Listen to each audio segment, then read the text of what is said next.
All right. We are here. Greetings and salutations to Columbus, NASFiC, and the rest of the world, since we are virtual and therefore anybody and everybody can see us. I'm going to take a moment after talking about the panel for a moment to introduce our panelists. This is the Alternative Publishing Panel. If you were looking for the flying monkeys, you are in the wrong room. So we're going to talk about the ins and outs of alternative publishing, co-ops, self-pub, you name it. That's our goal today. And so let's go ahead and kick off introductions. And I'm going to turn it over to Valerie to go ahead and start us off. Hello, I'm Valerie Estelle Frankel. I'm the author of 80 books now, and about 2/3 are self-published and 1/3 are traditionally published with about 8 different publishers. So yes, I have looked at many sides of the equation and occasionally teach this stuff. Very cool. Let's go over to Jude now. Hey, Raven Oak. Hey, my name's Jude Marie Green, and while I'm mostly a short story writer, getting published by magazines and online, etc., I've also dabbled in putting together chapbooks, and also I've got an anthology project that I do annually called Quantum Visions. And I also last year released a collection of my short fiction called Quantum Vision. Actually, it's called Glorious Madness, and that's the Glorious Madness is available on Amazon, and the Quantum Vision started out as a home press. So I've had some experience putting these things together. Very cool. All right, and Sherwood. Hi, my name is Sherwood Smith, and I write, I publish both traditionally and mostly through a writer's co-op called Bookview Cafe. You can find my bibliography on sherwoodsmith.net or just look me up on Google. But I can talk about what it's like to publish with a co-op as well as self-publishing. Very cool. And I'm your moderator, Raven Oak. I am science fiction fantasy author out of Seattle. I'm a hybrid author, so I have over a dozen short stories that are traditionally published in various anthologies and magazines. And then I also run my own small press and have published other authors. So I have experience running micropress is really what they call that. And have also lots of friends that are a part of Bookview Cafe, the big co-op. And so have a little bit of experience with that as well. And that's pretty much where we're at in terms of introductions. I will remind everybody that there is a chat room, and if you have questions for us, feel free to drop those questions in there. And as we go, we can answer some of those questions and help guide our conversation in case we're not hitting something you would like us to hit. All right, so for anyone new to publishing, I kind of wanted to take a moment to potentially describe what is traditional publishing, what is self-publishing, what's a co-op, what's a vanity press. I mean, what are all these terms that we're talking about? Anybody want to give some of that a go? Basically, traditional publishing is where you send your manuscript either to an agent and an agent represents you, or you sell it what used to be called over the transom to you send it to a publisher. An editor may make an offer, edit the magazine, edit the novel, the work, copy edit it, put it into production. There's a production team that turns it into a book and puts a cover on it, and you don't have to do any of that work. You just get to go to Barnes and Noble and look at your book on the shelf and say, now try to, hopefully it'll sell. When you are self-publishing, you get to do all that work yourself. Mm-hmm. When you're part of a co-op, like Bookview Cafe, what you're doing is trading labor. One thing a lot of self-published writers discover is when they first put their wonderful book on Amazon and they wait and nothing happens. And they thought I was really passionate about my story. I really love my story. All my friends love my story. Why isn't it popular? Well, first of all, there's no publicity. Second of all, maybe it needs some editing and copy editing and proofreading and a better cover. And then you start looking into that and discover vanity presses, which they take your money to do the work for you, but they're there to make money off you. So they're really not helping you much. Or you go to a co-op where you trade labor and get somebody to do your cover, and you have to offer them something you're good at it. Mm-hmm. Anything else to add? Let's see. I could talk about the specifics of a co-op or this co-op, but only if people want to. I don't want to be a mic hogger, but I think I've covered the basics. We may come back to talking a little more about the co-op, but Jude, did you have something to add? Actually, what I was going to say is I have never heard of a co-op before, so I would love more details about it. Yeah, we'll come back to that for sure, because I think a lot of people are unfamiliar with co-ops. You know, they kind of get the whole self-pub, traditional, or hybrid, but they may not know some of the other things. Well, self-publishing, I've helped some of my cute little students self-publish their own precious little manuscripts. And yeah, they're not the best thing ever, but they get to say for the rest of their lives, I published a book at age 10 or something. I'm always reminding them, it's like Kinko's. If you want a copyright page, you have to do it. Nobody is going to copy edit. Nobody is going to put in an about the author page.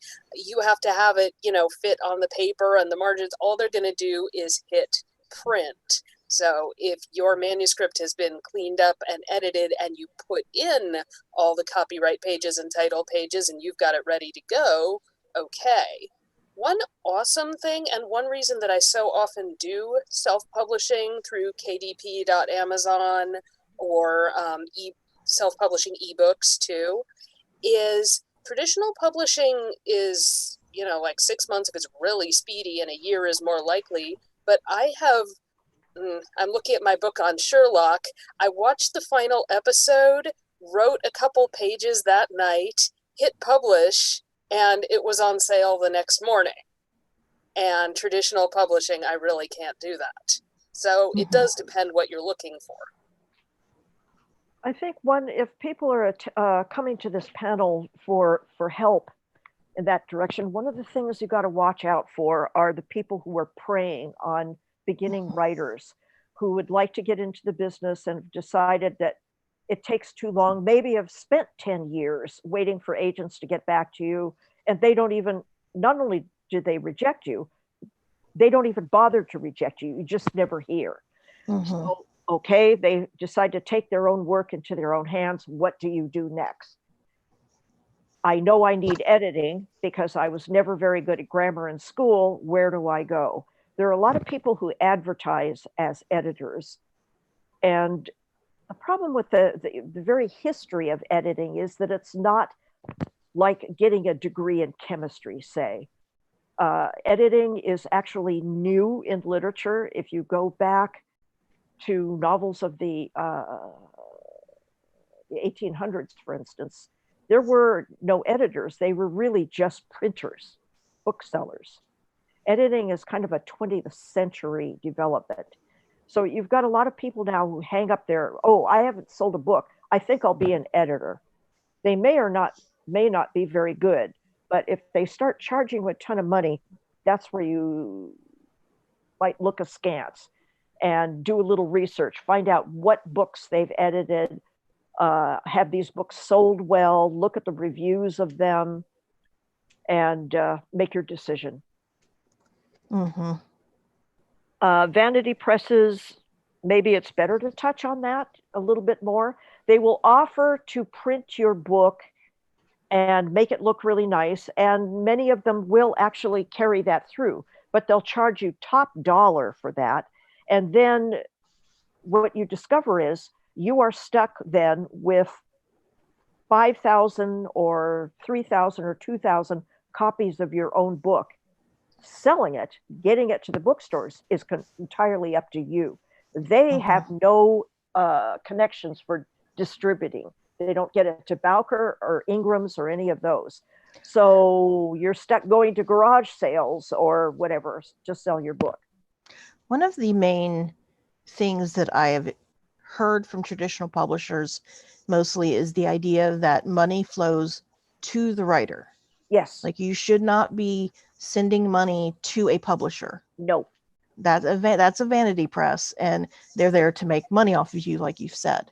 The exception to that is if you are self-publishing, you're not sending money to a publisher, but you may be sending money to an editor or a cover artist, because in a sense, when you're self-publishing, you are the publisher, which Yes. means you are paying somebody to do the editing, just like the publisher does. You're Yep. paying Good somebody point. to do the cover art, just like the publisher does.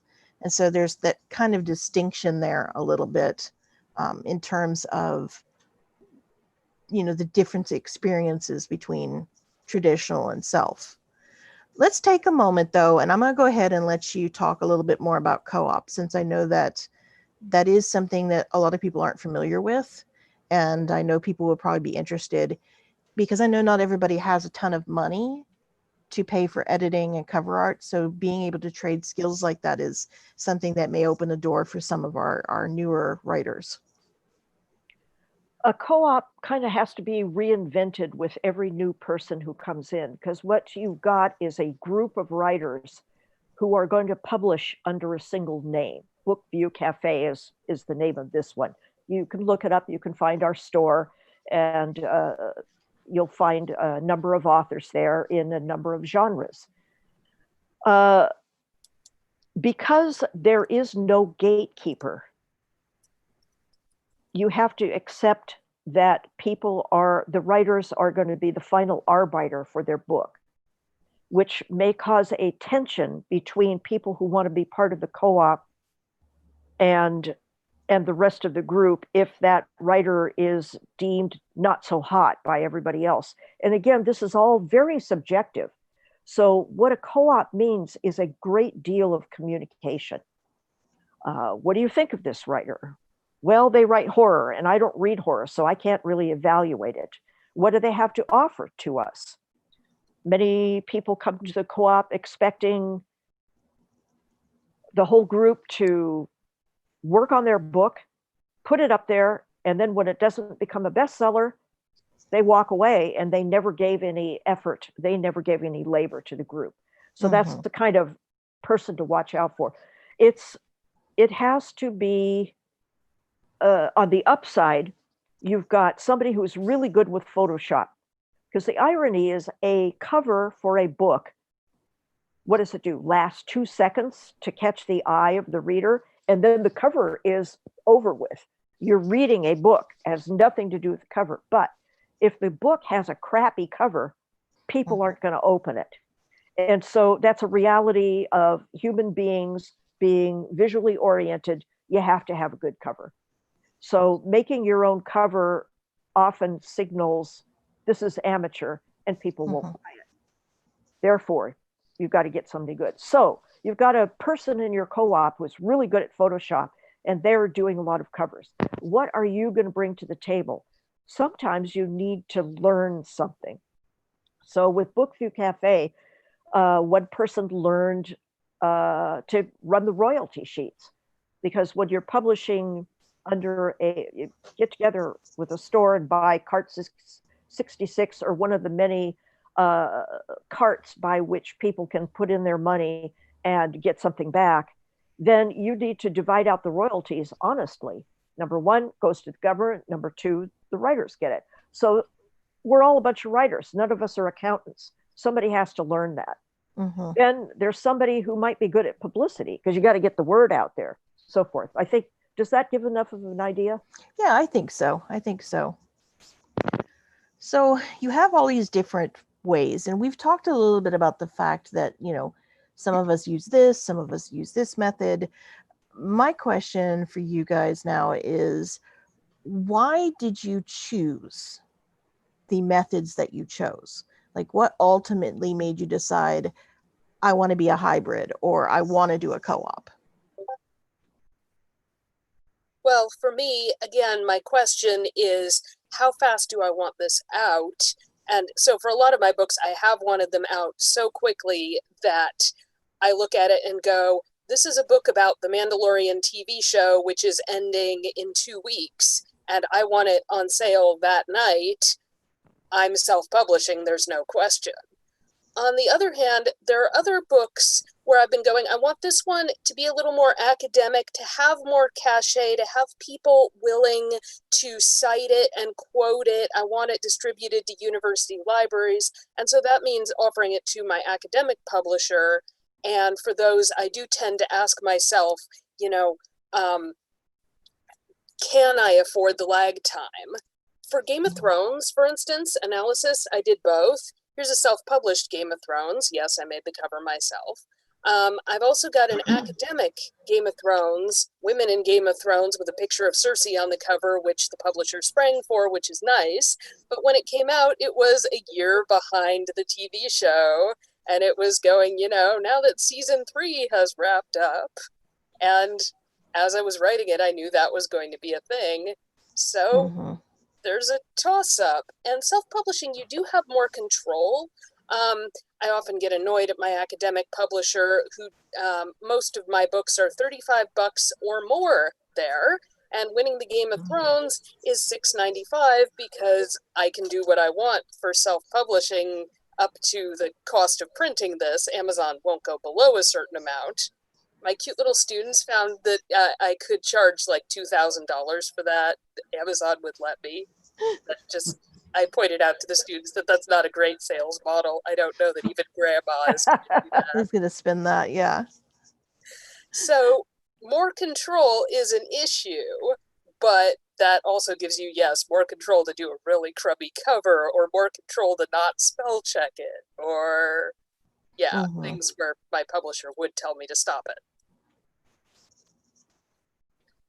Yeah, my reason is basically like Valerie's. It takes a long time for traditional publishers to get the books out, and so I have control over the co-op. Jude? Hey, Sherwood, thank you. Hey, I came into this from a kind of a, an interested bystander kind of way. I was, selling short stories and everything. I went to a science fiction club meeting where a romance writer talked about how she was self-publishing all of her romance novels now and making $20,000 a month, which I still think is not believable. But then I learned that one of my good friends, Kathleen Cheney, she'd sold a series to a big name publisher and they dropped it. So she's been self-publishing the follow-up novels and making good money from them. And the same thing also happened to J.A. Pitts, who had a great series about a Nordic goddess. And he sold a few, maybe a trilogy to the big name publisher, and then they dropped it. And he went on to publish the last few issues, the last few novels online and made money from it. So when I came up with this idea of maybe taking some of my, because none of my friends who are publishers would publish a collection for me. They say there's no money in it. And that's been my experience too. But I decided to put a chapbook together of some of my sold short stories. And the first few times I did it by printing them out on a printer and designing a cover and giving them to friends, and people would give me money for them sometimes and sometimes not. After a while, we have evolved to Amazon. Actually, first I went to another publication model, and the other one was, don't remember what the name of it was. The other publication model was kind of complicated, getting all of the little widgets correctly done, but I did all this myself. I guess sort of like Valerie does, and put it out there. And it just, I mean, they had a good distribution channel, and we had everything distributed to all the different markets that did electronic books, but it wasn't sold. So then I decided to put together this yearly anthology for my friends, and the last version of it I've got is, oh, that's pretty. Okay, it's called Quantum Visions Next. And Amazon KDP actually walked me through making a cover for it. Wow, that is really awesome. And you can find that on Amazon. And while I'm still losing money, it is making me money on a monthly basis as well. I've also got a collection that's through Amazon that, obviously people go to Amazon. It's a big name. People say the first thing that they think of when you say you have a book out is it on Amazon? And if you have it through Kindle, which by the way, seems to sell better than the physical books. For some people. For some people. I would, but I don't like reading on my Kindle. I would prefer to get a physical book. Mm-hmm. So that's kind of how I came into this. Now, one of the things that Sherwood touched on was the vanity presses, because you don't have content editing and you don't have line editing and you don't have any kind of publicity. And I remember back, I had to have been 15 years ago, there was this little SFWA project called Atlanta Nights. Yes. Which Chapter 1. I have a copy of it. I might get it signed someday. Okay. Jim McDonald put that together. He had asked 20, I forget how many writers to write a chapter of a book, and nobody was to talk to anybody else. He just gave them a one-line storyline, and everybody wrote their chapter. I wrote mine in a half an hour. So it's there, complete with typos. Sure, with the quality shown through. Oh, God. Oh, and I also put in every cliche I could think of. One was computer generated. There were 3 chapter 12s. I mean, it was a mess. And sent it in to a vanity press, and they wrote back and said, "Yes, your novel is wonderful. We will print it for only $10,000." Ooh, a bargain. Yep. So then Jim McDonald, basically the company was busted because they were making money hand over foot over beginner writers who thought this was a genuine publisher because they were advertising. And writers didn't know that publishers don't have to advertise because they get tons of mail every day. But this group was advertising, which brings us to a really important point. And I think everybody's got experience with that, is when you've got your book and you've made it look really good and it's got a really good cover, traditional publishers have a publicity machine, but our publicity is on us. And if we don't have a budget of $25,000, how do we get the word out? And I think that's something that writers really want to talk about, and it's not easy to answer. And I'm gonna let us answer that in a minute, but I want to kind of step back for a minute and just mention that Science Fiction Writers of America, SFWA, you do not have to be a member to go to their website and look at the area that's called Writers Beware. Writers Beware is a really good way to find out if something is actually a publisher or a vanity press. And if it's even a small press or a micro press that's burned people and done some really bad, shady contracts and things like that. Or bad agents. It's a really good resource when you're looking at publishing to run names through. So if that's something that, you're unsure of and you want to look it up, Writers Beware is definitely the place to go. Boy, that's for sure. All right, so let's go ahead and talk a little bit about what you were bringing up in mentioning how do we get word out there? Like, what are the various ways that happens depending on the different type of publication? The most powerful force is word of mouth. If you can get that working for you, that's what sells your books. Definitely. Anybody else have anything to add besides word of mouth? I have written 2 free books on the subject, which are, of course, available to everyone. I put one in the Discord. I'll put the other in a Discord in a moment.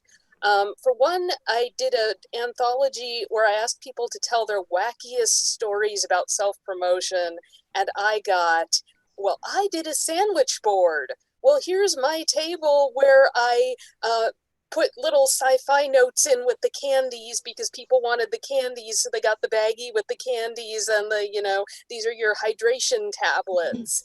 I stick my bookmarks in used books and then sell them to the used bookstore. I mean, Mm-hmm.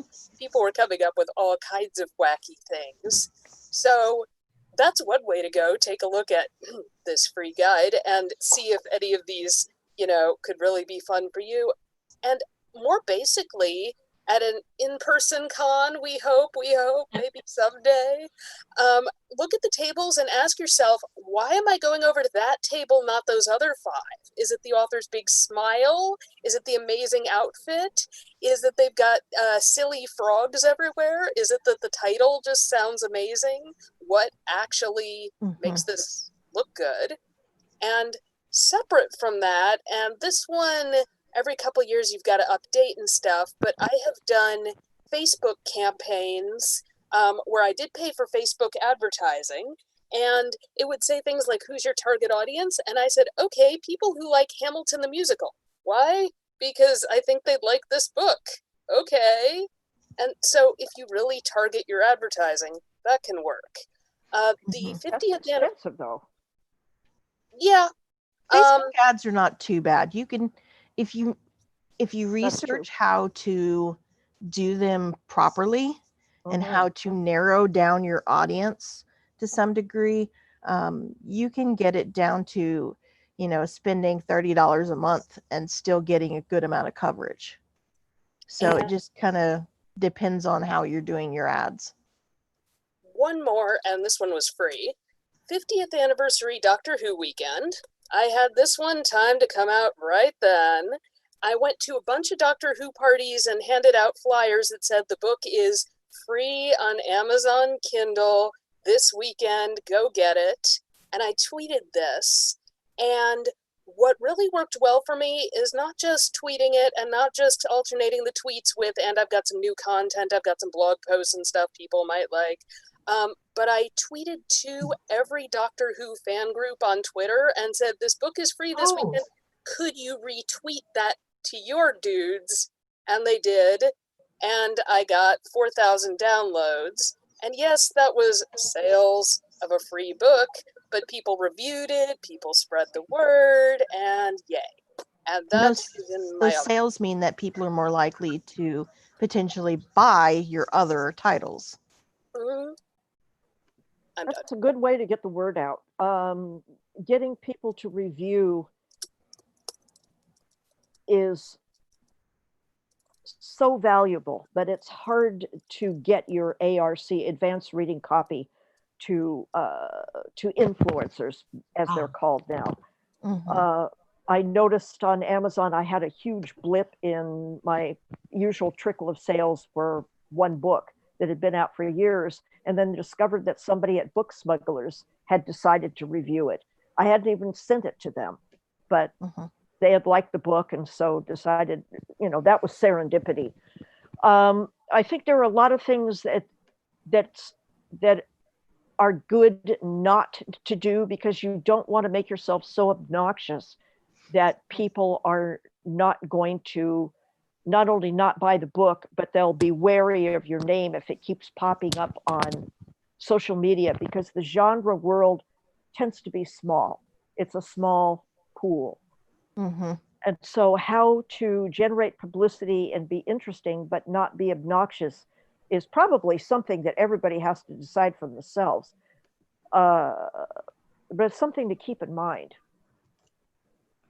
I do have a large collection of publisher friends, and I actually emailed, I think 7 of them, and they all ended up giving me a blurb, which was nice. But I ended up actually sending them a file so that they could read it. And actually, Wendy Delmater went ahead and put in an Amazon blurb for me that was kind of awesome, and ran it on her Abyss and Apex website.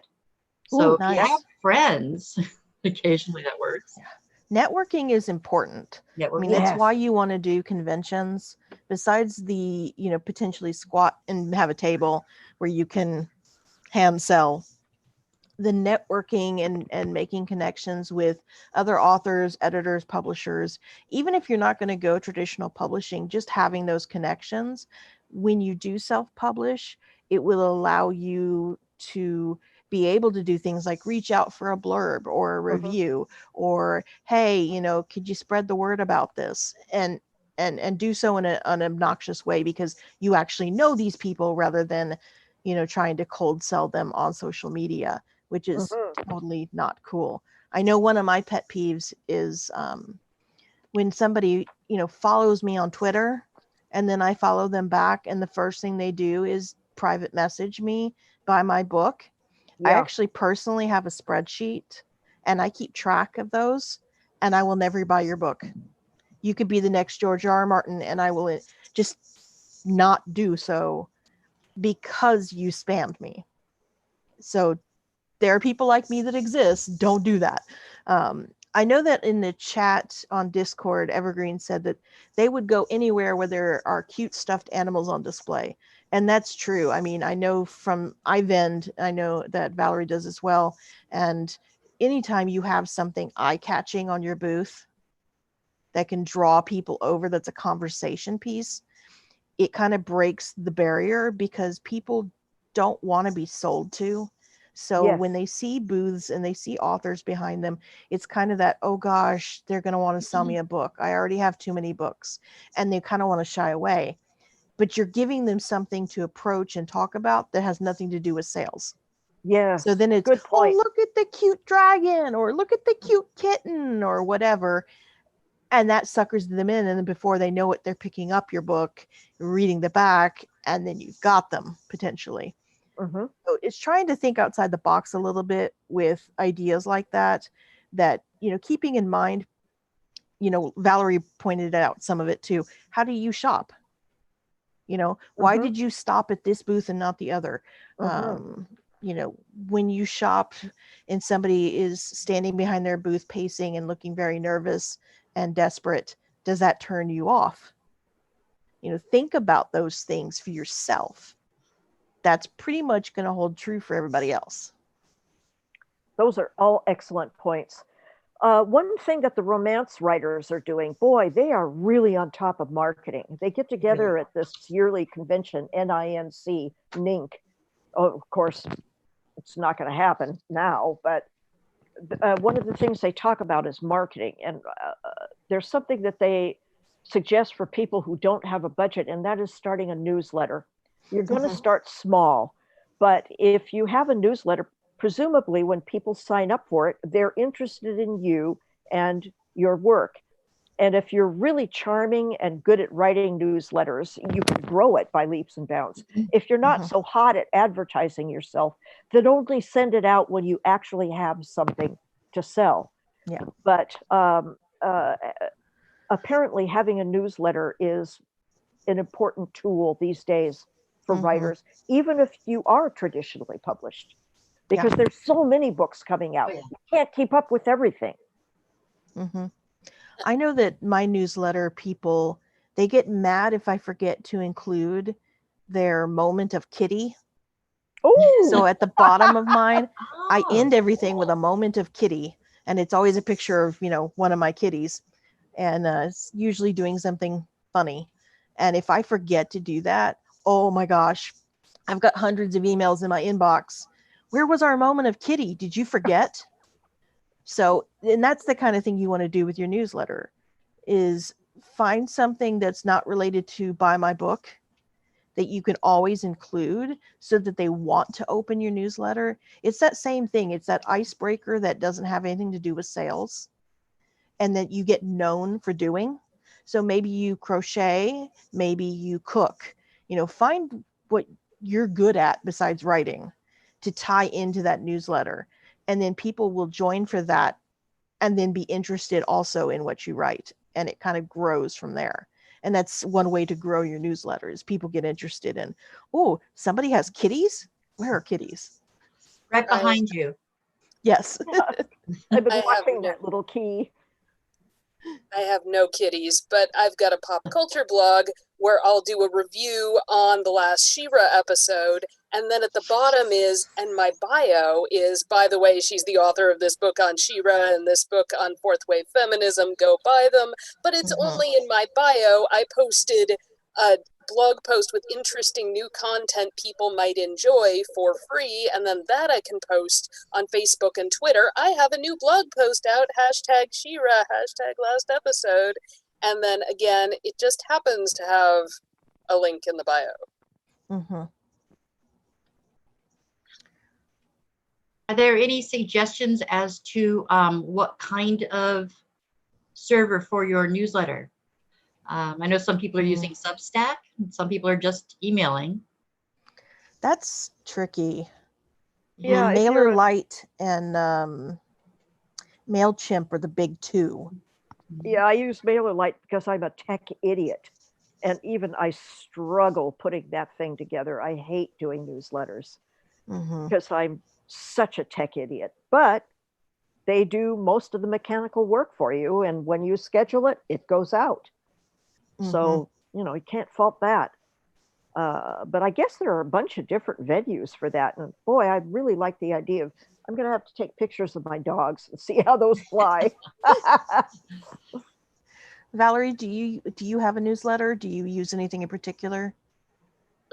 Seems I do not. I just treat Facebook as my newsletter. I have lots of updates on it, and all my Facebook friends.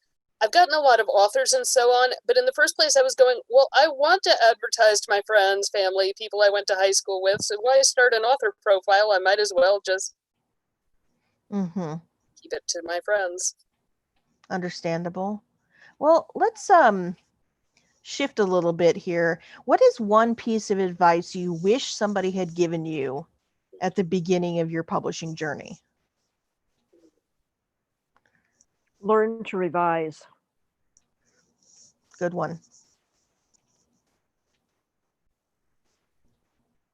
Any other good advice?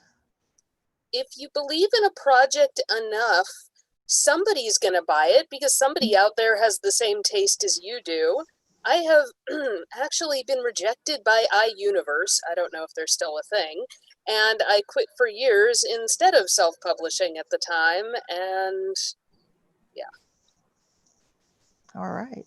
Jude, any advice? Give yourself more time than you think you're going to need. Valerie is just, you know, she's amazing. But then again, she's also got quite a bit of experience behind her and timing and doing all that. Yeah, every time I sit down to a project, I find that I need at least twice as much time as I thought I would. Yeah, that's true. Especially during COVID times, right? Oh, boy. Oof. Yeah. Who would have thought that being at home all the time meant that we would actually be busier? Well, you know, I know there's panels on it coming up at the convention, which people should check out. I think, Valerie, did you say you were on one about creating during difficult times? I'm on the one about selling your stuff during COVID. Yeah. So bring your questions. I know I'm on one, I think, tomorrow that's creating during difficult times. Like, how do you keep doing that? Which, please tell me. I'm on the panel, and please tell me anyway. It's stressful, and yeah, you'd think being home more would lend itself to more creation, but not always. A lot of people, particularly nowadays, they don't design their homes for staying home. It's a place to sleep and shower and eat and get back to work or get out there and socialize. And staying in their home is like, it's almost like being stuck in a hotel where there's no maid service. Yeah. And people are stressed. I think self-care is super important for people during this time, particularly with the election coming up. The stress is just rising. And, you know, all these scientists saying, well, and COVID's going to get worse. And we're thinking worse. And so self-care, I think, is a important step before creativity. I know that, you know, one of the things that I wish more people would be aware of, maybe not that people had told me, but just be aware of, is the idea that no matter what you pick publication pathwise, this is a business and it is a job. you need to treat it with the professionalism and the dedication that a job requires. So, if you're going to go self-publishing, make sure you're hiring professionals to do your editing and cover art and things like that, or people who know what they're doing. If you're, going to go traditional, be careful not to burn bridges because you really don't like that cover. You have to be careful what battles you pick, because it is a business and we all do know each other. So when you step in it, it isn't long before everybody knows you stepped in it.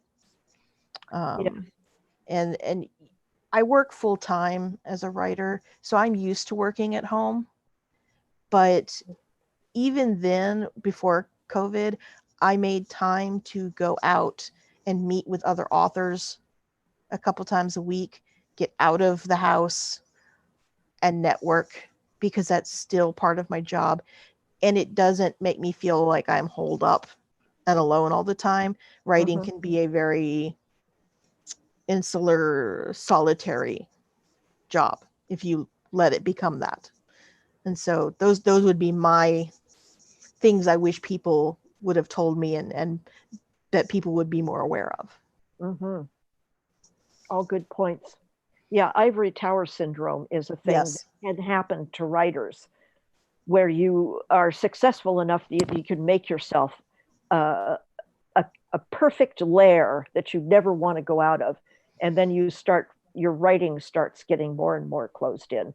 So that's a super point about getting out, and now of course getting out virtually, getting together with a group of friends on Zoom or Discord or whatever, because we can't physically go. That's a great point. Well, and it's how you learn. When you meet somebody who has different experiences or different backgrounds than you, then you learn more about, oh, I could put something like that in my book. Or, oh, hey, when I'm developing this science fiction world out there, that's a really cool way to create a new alien species based on whatever I've learned. I mean, you can start figuring out how to be more diverse and inclusive in your writing when you meet more diverse and inclusive people. Mm-hmm. Well, we've got about 10 minutes left. We've not had any questions pop up that I've seen. So we can just kind of keep talking about this. I've got more questions written down, or we can kind of throw out other things about publishing that we want to. Can I talk about something? Sure. Okay, great. So because of the coronavirus staying at home thing, and because of the postal situation, where they're basically encouraging all of us to use the mail as often as possible and use up our stamps and support the post office. So what I've been doing with a group of friends is putting together an exquisite corpse program. So we've been mailing stories to each other, and we've got 7 stories in the mail, and the project is coming to a completion. And we're probably going to self-publish it. So I get to be the editor on that one. It'll be kind of fun. So we're not really sure where we're going from there. So we're going to be needing the entire gamut of editing, cover art, and publicity. Not to mention the fact that 7 people per 7 stories is going to be a heck of a lot of copyright page. Yeah, but anthologies do that. You know, you expect to see a long copyright list in an anthology. So any suggestions? I'll throw it out there. We'll talk about it online. One interesting thing that you can do is be interesting online, and you might start. It's connected to something that Raven said, and that is, if you raise cats, start a blog about raising cats, and then mention at the end, and by the way, I'm working on chapter 2 of my book. And there I was on page 15, and I was in the middle of a sword fight, and my cat jumped on my laptop, and all my work went. You know, just little interesting stories, being a person, being a personable person. And then the second most important thing is to respond. If people comment, this is something that I've tried to hammer to my Bookview Cafe people on the blog. There's always daily content on the blog, but for a while I was blogging and I got over 300 posts and I just had to step away from it.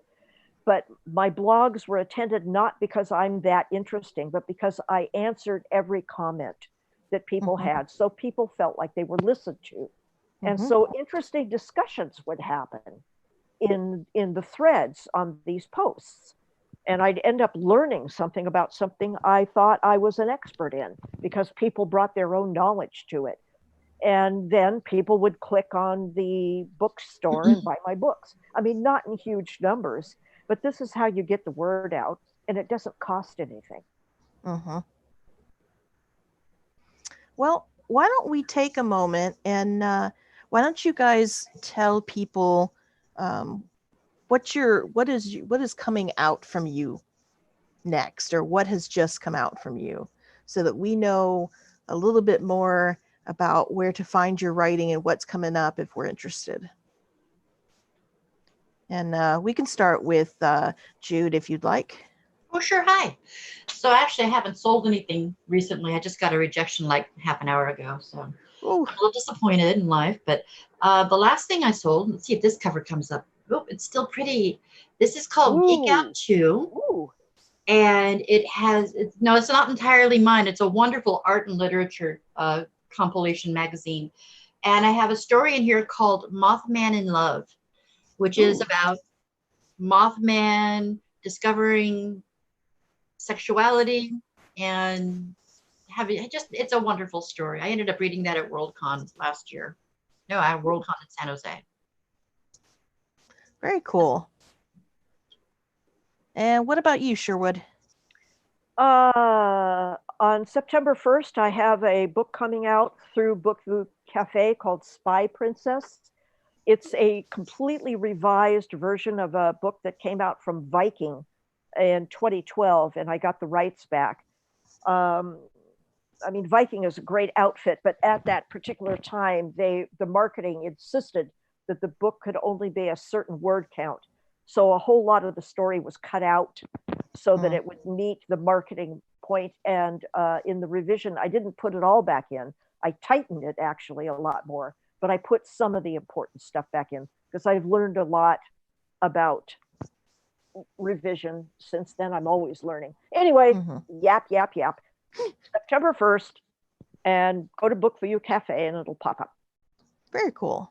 Sounds like we should go to Bookview Cafe anyway. Yeah. There are a lot of good people there writing interesting stuff, so I recommend it. All right, Valerie. I've got the sequel to this one, Wonder Women and Bad Girls, and my publisher said that the proofs are showing up any minute now, so I guess that's a fall release. I guess I'll be as surprised as everyone else is. I am frantically finishing up my first of 4 massive volumes on all of Jewish science fiction. It is due at the end of August, which I'm sure is far, far away. And yes, I will be on that talk on Sunday and happy to chat about Jewish sci-fi. And also, I am selling books.